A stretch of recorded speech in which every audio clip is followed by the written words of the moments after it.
तो ये जो धन है, इससे भी श्रेष्ठ धन मैं आपको बताता हूँ कि जो धन मैं आपको बताऊंगा वो धन आपसे कोई चुरा नहीं ले पाएगा, आपसे कोई छीन नहीं पाएगा, या आपसे कोई लूट के नहीं ले जा पाएगा, किसी दुष्ट राजा के द्वारा आपको कोई जबरदस्ती से नहीं ले जा पाएगा। इस धन की आपको रक्षा करने की जरूरत नहीं पड़ेगी। ऐसा मैं धन आपको बताऊंगा कि उसे इस धन से और कई गुना श्रेष्ठ धन है और ये श्रेष्ठ धन माना जाता है। तो ऐसा भगवान बुद्ध उसे बताते हैं कि मैं जो आपको बताऊंगा उसे आप ध्यान से सुनो, कहते हैं। तो भगवान बुद्ध एक गाथा में कहते हैं, सत्ता धनम शील धनम हीरी ओतप्पिय धनम, सत्ता धनम शील धनम हीरी ओतप्पियम धनम सूत धनम च चागोच पय्यावे सप्तमम धनम। भगवान बुद्ध उसे उपदेश करते हुए कहते हैं कि हे उपासक, मैं आपको पहला धन समझाता हूँ कौन सा है कि जो इन धनों से श्रेष्ठ है।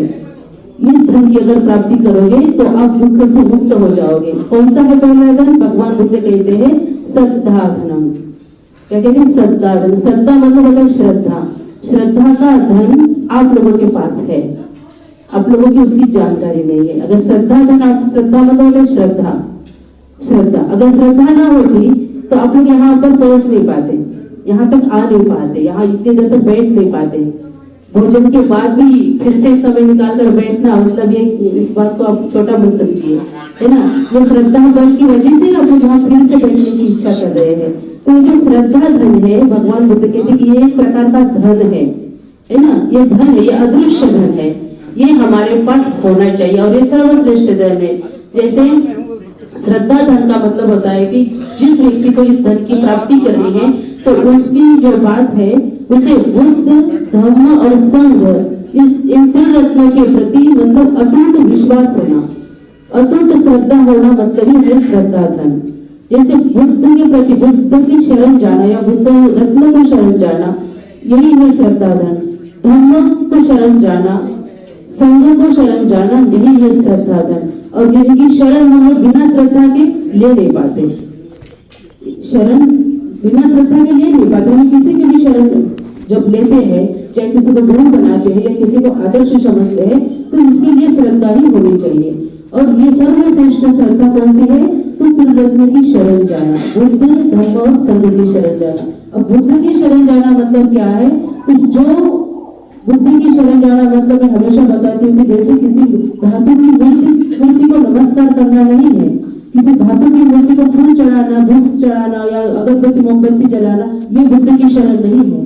या कोई फोटो हो, कोई भी किसी भी प्रकार किसी भी धातु का बुद्ध की प्रतिमा हो, उसकी पूजा करना मतलब बुद्ध की शरण नहीं है। तो बुद्ध के अंदर जो 9 सद्गुण है, जो 9 सद्गुणों की पूजा करना, बुद्ध के 9 सद्गुणों को स्मरण करना, जैसे कि इति पीसो भगवा अरहं सम्मा संबुद्धो विद्याचरण संपन्नो सुगतो लोकविदु अनुत्तरो पुरुष धम्म सारथि सत्ता देव मनुष्याणं बुद्धो भगवाति।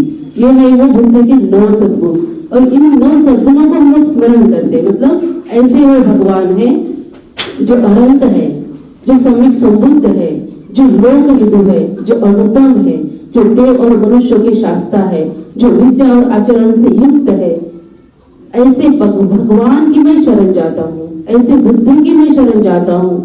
ये है बुद्ध की शरण। उनके द्वारा जो 2600 साल पहले जो सभी विश्व के मानव जाति के लिए जो उन्होंने धम्म स्थापित किया और जिस धम्म का उन्होंने उपदेश किया कि जो धम्म इसी समय सुनकर सुख देने वाला है, इसी समय उसको श्रवण करके सुख देता है, शांति देता है, निर्वाण की ओर ले जाता है, सारे दुख से मुक्त करता है, जो विद्वान होकर समझने की योग्य है, ऐसे धर्म की शरण जाना। और संघ आप लोग तो जानते ही है, जो संघ जो न्याय के मार्ग पर आरूढ़ है, जो सत मार्ग पर आरूढ़ है, जो शिवान है, जो सदाचारी है, जो दक्षिणा देने की योग्यता का है, नमस्कार करने की योग्यता का है, अंजलिबद्ध हाथ जोड़ने की योग्यता का है, जो लोगों के लिए, उपासक लोगों के लिए अनुत्तरम पुण्य क्षेत्रम लोकसाति, मतलब अनुपम क्षेत्र, अनुपम पुण्य की खेती है। गृहस्थ लोगों के लिए संघ अनुपम पुण्य की खेती है। जिसको पुण्यों की प्राप्ति करनी है वो संघ को दान दे, वो संघ की पूजा करे, वो संघ से धर्मोपदेश सुने। ये क्या है? श्रद्धा बल है। ये श्रद्धा बल है, मतलब बुद्ध धम्म संघ पे अटूट विश्वास रखना, उस मार्ग पर चलने की कोशिश करना, यह श्रद्धा बल। और ये सब चीजें हम लोग श्रद्धा बल से ही कर पाते हैं। ये पहला बल बताया भगवान ने। फिर क्या कहा है? शील। शील जो धन है, शील धन। शील धन के बिना तो हम लोग सुख शांति से जी नहीं पाएंगे।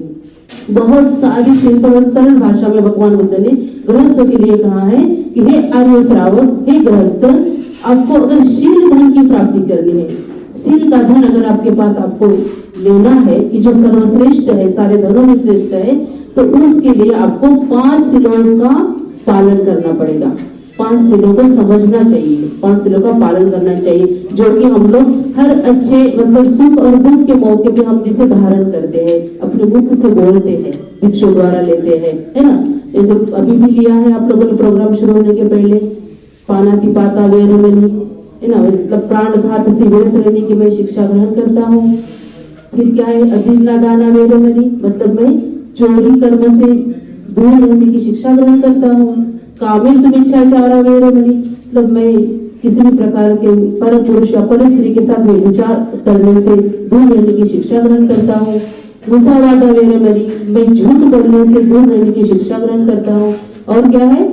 सूरा मेरे मज्ज पमाद ठाना वेरमणि सिक्खापदं समादयामि, मतलब मैं किसी भी प्रकार के नशीले चीजों से दूर रहने की शिक्षा ग्रहण करता हूँ। तो ये जो 5 शील है, इन 5 शीलों का कड़ाई से पालन करना, कड़ाई से पालन करना, इसको कभी भी किसी भी मतलब प्रतिकूल परिस्थिति में भी हमें अपना शील जो है खंडित नहीं करना है। अपने शील को जैसे छेद रहित इसको बनाना है, इसको छेद नहीं पड़ने देना है। तो ये शील धन है। ये शील धन अपने पास जिस व्यक्ति के पास है, वो व्यक्ति दुख से मुक्त हुए बिना रहेगा नहीं। ये दूसरी बात बताई है भगवान बुद्ध ने। तीसरी बात बताई है हीरी धन। हीरी धन उसको पाली भाषा में कहते हैं। हीरी मतलब होता है लज्जा। लज्जा ये भी एक धन है मनुष्य का। हर व्यक्ति के पास लज्जा नाम का गुण होना चाहिए। लज्जा ये एक सद्गुण है। और जब निर्लज्ज हो जाता है व्यक्ति, तब वो कुछ भी गलत काम करने को डरता नहीं, कुछ भी कितना भी बुरा काम करने की उसको शर्म नहीं आती है। इसलिए शर्म आनी चाहिए, लज्जा आनी चाहिए, है ना। और कोई भी काम करते समय जब खुद को लज्जा आती है, जब खुद को बुरा लगता है, तब हम करते नहीं उसे। और जिसके पास ये लज्जा धन होता है, तो वो व्यक्ति बुरा काम करने के लिए जल्दी प्रवृत्त नहीं होता। बुरा काम करने के लिए वो आलस करता है, वो टालाटाल करता है, उस बात को लेके जल्दी उसका प्रयास नहीं करता। जिसके पास ये लज्जा धन होता है, वो सोचता है कि अगर मैं ऐसा करूंगा तो ये मेरे लिए हित का नहीं होगा, दूसरों के लिए भी कल्याण का नहीं होगा। तो ये लज्जा धन होना चाहिए हर व्यक्ति के पास, है ना। चौथी बात बताई भगवान ने, वो है औत्तप्पीय धनम। औत्तप्पीय धन मतलब होता है कि जैसे कोई गलत काम करने से पहले इस बात का ख्याल आना चाहिए कि अगर मैं ये करूंगा कि जिस व्यक्ति की समाज में पद है, प्रतिष्ठा है, मान है, सम्मान है, जिसे आदर्श मानते हैं लोग, जिनकी बातों को टालते नहीं है, बड़ा सम्मान देते हैं, और अगर उस व्यक्ति ने चोरी छुपे भी अगर कोई गलत कार्य कर दिया या गलत कर्म कर दिया, तो उसको इस बात का अगर डर नहीं है कि अगर मैंने भले मैं चोरी छुपे कर रहा हूँ ये गलत काम, लेकिन ये अगर किसी ने देख लिया तो, अगर किसी को पता चल गया तो मेरी क्या इज्जत रह जाएगी। फिर लोगों का सारा गलत फहमी दूर हो जाएगी, लोग मुझे जितना अच्छा समझते हैं सब मेरी इज्जत खत्म हो जाएगी। तो ऐसे डर के मारे वो गलत काम करने के लिए प्रवृत्त नहीं होता है, वो गलत काम करना छोड़ देता है, उसको त्याग देता है, उसके लिए टालाटाल करता है, आलस करता है लोगों के डर के भय से। जैसे इसे कहते हैं परानुवाद भय भी कहा जाता है। इस परानुवाद भय मतलब पर लोग क्या कहेंगे, इस परानुवाद भय से वो अपने जो ये औत्तप्पीय धन है, मतलब लोगों का जो डर है कि लोग क्या कहेंगे, ये भी एक प्रकार का धन है जिसकी वो हमेशा रक्षा करता है और इसकी वृद्धि करने लगता है। ये एक प्रकार का धन है। फिर भगवान बुद्ध कहते हैं कि श्रुत धनम। श्रुत धनम, श्रुत धन मतलब होता है कि सद्धम्म का श्रवण करना। सद्धम्म का श्रवण करने को जिसको मिले, समझो कि उसने श्रुत धन प्राप्त कर लिया है। क्योंकि सद्धम्म श्रवण हर दिन व्यक्ति को नहीं मिलता, चाहते हुए भी नहीं मिलता, प्रयास करने के बाद भी नहीं मिलता। उसको कितना, जैसे अभी ये प्रोग्राम यहाँ पे हम लोगों ने, मुख्य उद्देश्य क्या है कि लोगों को अच्छे विचार सुनने को मिले, लोगों को कुछ ज्ञान प्राप्त हो, है ना, कुछ ज्ञान सुनने को मिले। तो इसलिए इतना समय, इतना खर्चा करना पड़ा, है ना, भिक्षु संघ को बुलाना पड़ा, आप लोगों को इतने दूर से आना पड़ा, इसलिए कि धम्म श्रवण करने को मिलने के लिए। धम्म श्रवण कालो अयम भगवंता, और महामाया सूत्र में भी कहा है कि योग के समय पे धम्म श्रवण करना उत्तम मंगल है, जिसके लिए प्रयास किया गया और वो समय अभी आ गया है। तो ये क्या हो गया, योग्य समय हो गया धम्म श्रवण करने का।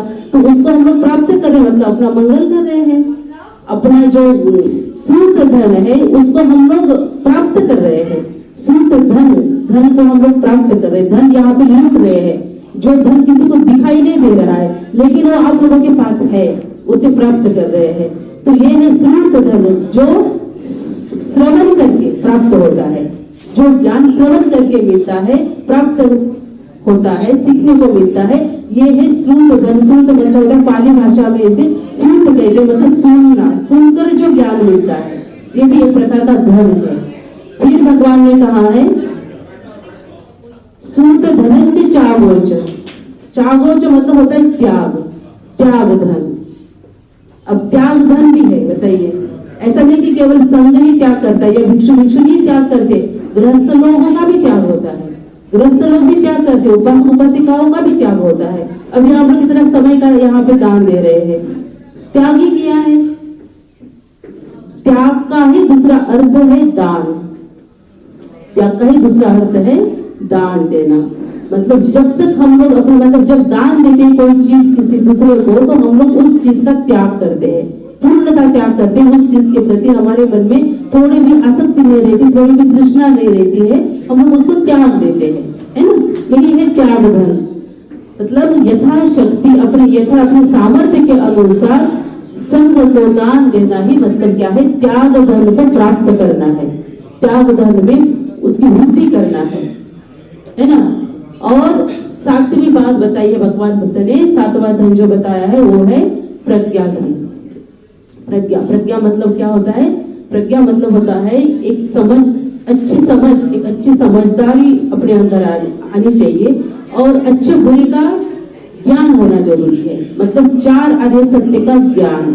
प्रज्ञा धन मतलब क्या है, चार आर्य सत्य का जिसे ज्ञान है उसके पास समझो कि प्रज्ञा धन है ना। अब चार आर्य सत्य ही दुख से मुक्त करते हैं हर व्यक्ति को, हर इंसान को, यह है प्रज्ञा धन। प्रज्ञा ऐसे तीन प्रकार की कही जाती है, भगवान बुद्ध ने तीन प्रकार की प्रज्ञा बताई है। पहली है स्रोतमय प्रज्ञा। स्रोतमय मतलब जो प्रज्ञा हमें, जो ज्ञान हमें सुनकर प्राप्त होता है, जैसे प्रवचन के द्वारा या कोई व्यक्ति बता रहा है, या किसी मोबाइल के द्वारा हो, या किताब पढ़कर हो, है ना। ये है स्रोतमय प्रज्ञा, मतलब सुनकर प्राप्त हुआ ज्ञान है स्रोतमय प्रज्ञा। फिर कहाँ है भावनामय प्रज्ञा। भावनामय मतलब जो ज्ञान, जो अनुभूति के द्वारा हमें ज्ञान मिलता है, मतलब साधना करके, जो साधना करके जो ज्ञान मिलता है, जो अनुभूति मिलती है, वो है भावनामय प्रज्ञा। और तीसरी प्रज्ञा है वो है एक चिंतनमय प्रज्ञा, जो हमें पढ़कर, सुनकर या साधना करके जो ज्ञान प्राप्त हुआ उसके बारे में मनन चिंतन करना, अपने मन में ही उसके बारे में मनन चिंतन करते रहना, और मंथन कर करके जो ज्ञान, जैसे घी बनाना है तो घी बनाने के लिए हम लोग दही को कितना मथते हैं, है ना, मथते रहते जब तक घी ऊपर ना आए, है ना। घी ऊपर आने के बाद वो प्योर घी होता है, तो वो घी बहुत ही शुद्ध होता है और बहुत ही पोषक होता है ना। तो ये इसी तरह से अगर प्योर घी मतलब ही क्या है, ये चिंतनमय प्रज्ञा है, जो अनुभूति के द्वारा जो ज्ञान हमें प्राप्त किया उसके बारे में मनन चिंतन किया, और जो हमें अनुभूति के द्वारा जो ज्ञान प्राप्त होता है उसमें कोई भी असत्यता नहीं होती है, वो एकदम सत्य ज्ञान, शुद्ध ज्ञान होता है। तो ये अपने द्वारा मनन चिंतन के द्वारा ये प्रज्ञा प्राप्त होती है हमें। तो यही है प्रज्ञा धन। और इसी के साथ साथ कहा भगवान बुद्ध ने कि चार आर्य सत्य का ज्ञान होना। अब चार आर्य सत्य में बताया है कि पहले आर्य सत्य क्या है, दुख आर्य सत्य। अब दुख दुख ही हमें जो केवल पता है दुख है, हम लोग सभी दुखी है, किसी न किसी बात को लेकर दुखी है, लेकिन सच में दुख की व्याख्या क्या बताई है भगवान बुद्ध ने? दुख किसे कहा है? दुख की शुरुआत कहाँ से होती है? और ये जो बुद्ध का धम्म का मतलब पूरा गाभा वही है, दुख है। इस दुख को नष्ट करना है। ये दुख है, ये दुख कहाँ से उत्पन्न होता है? दुख का समुदय कहाँ से होता है? मतलब उत्पन्न कहाँ से होता है? फिर इसको नष्ट किया जा सकता है क्या? अगर किया जा सकता है तो इसका मार्ग क्या है ना? इन बातों का हर व्यक्ति को, एक मनुष्य होने के नाते हर स्त्री को, हर पुरुष को इस बात का ज्ञान होना जरूरी है। मतलब समझो कि उसके पास प्रज्ञाधन है, वो प्रज्ञावान है, तब हम लोग कह सकते हैं। हम लोगों को इस बात का ज्ञान ही नहीं है, दुख क्या है, दुख किसे कहते हैं, है ना? इस दुख से मुक्त हो भी सकते हैं कि नहीं हो सकते हैं, तो ये हमें समझना चाहिए। और फिर भगवान बुद्ध ने कहा है कि जो व्यक्ति ये 7 धनों की प्राप्ति करता है अपने जीवन में, उसका ये धन कोई भी चुरा नहीं सकता, कोई उसको लूट नहीं सकता, कोई छीन नहीं सकता, कोई जबरदस्ती वो उसके पास से लेके उसको मतलब निर्धन नहीं कर सकता।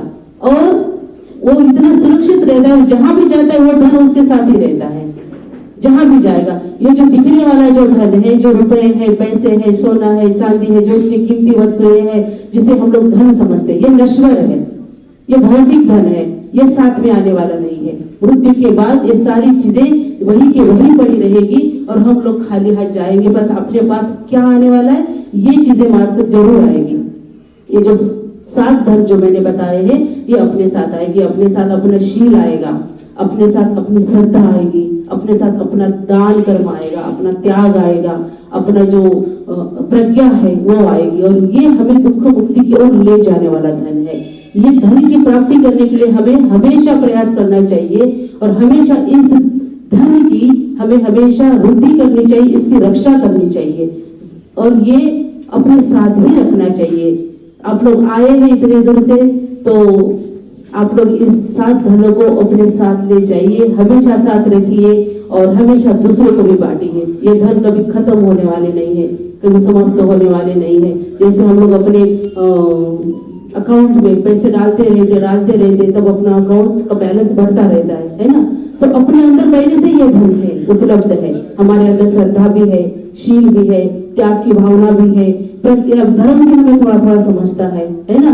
तो इसमें और प्रयास करना, इसको बढ़ाने का और प्रयास करना चाहिए, इसको वृद्धि करने की और प्रयास करना चाहिए। और फिर ये जब बढ़ता जाएगा तो भगवान बुद्ध ने कहा है कि कोई भी स्त्री हो, कोई भी पुरुष हो, अगर इस धन की प्राप्ति करे तो वो सबसे धनवान व्यक्ति है, वो सबसे धनवान है, वो सबसे अमीर व्यक्ति है। और उसका ये जो धन है उसके साथ इहलोकी और परलोकी भी साथ में आता है और वो इहलोकी और परलोकी भी खुश रहता है, शांतिपूर्वक जीवन जीता है और एक दिन ऐसा आता है कि वो दुख से मुक्त हो जाता है। जिसे हम लोग धनवान कहते हैं, अंबानी धनवान नहीं है, वो धनवान नहीं है, उसके पास अगर ये धन हो तब वो धनवान है। और कोई निर्धन व्यक्ति हो जिसके पास धन दिख ही नहीं रहा है लेकिन वो शीलवान है, वो थोड़े से थोड़ा देना चाहता है ना? वो त्यागी जीवन जीना चाहता है, वो जो है अच्छे कर्म करने का प्रयास करता है, बुरे कर्म के लिए डरता है, तो वह खरा मतलब सच्चा धनवान व्यक्ति है। तो